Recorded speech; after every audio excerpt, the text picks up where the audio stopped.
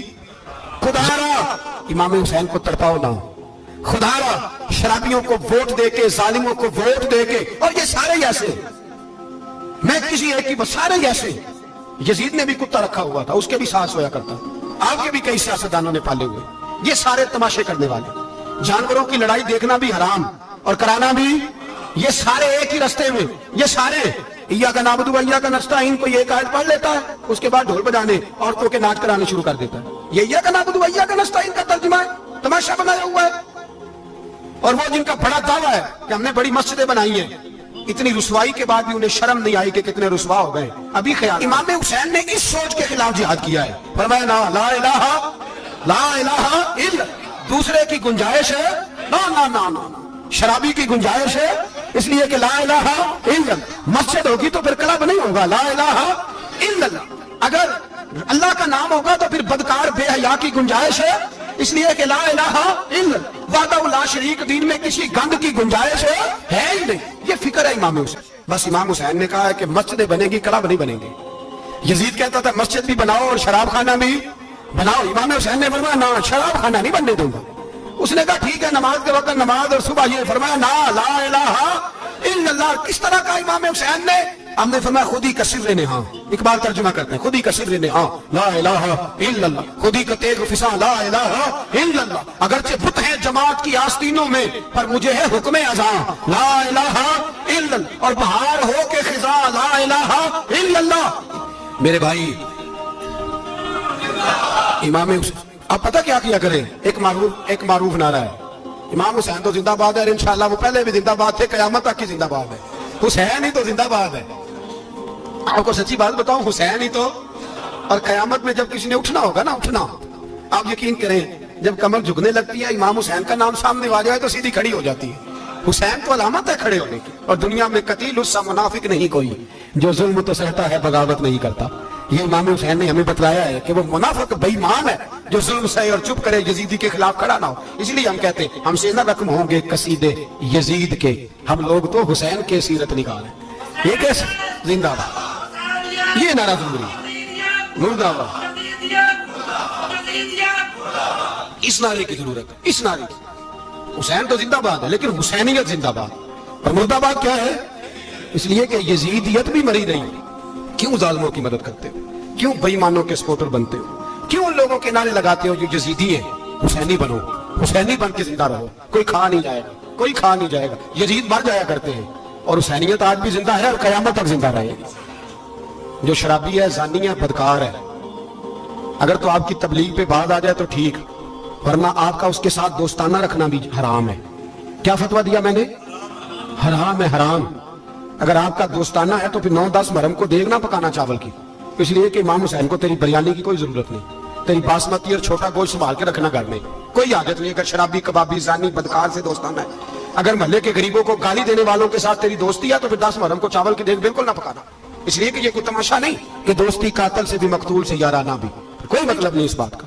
امام حسین کو ماننا تو ڈٹ کے مانو, مظلوموں کے ساتھ کھڑے ہو جاؤ, غریبوں کے ساتھ کھڑے ہو, برما کی بات کرو, برما کے مسلمان کی بات کرو, فلسطین, کشمیر, ان سب کے حق میں مسلمان اس وقت کھڑے ہوں گے جب سوچ حسینی ہو جائے گی, جب نظریہ حسینی ہوگا پھر کھڑے ہوں گے. 10 محرم ضائع نہیں کریں. اہل سنت کی علماء جہاں جہاں قرآن و سنت کی روشنی میں امام حسین کی بات کریں, جہاں جہاں بھی کریں, وہاں جا کے شریک ہوں. ہم بھی ہر سال بیٹھتے ہیں امام حسین کی یاد منانے, اور اس طرح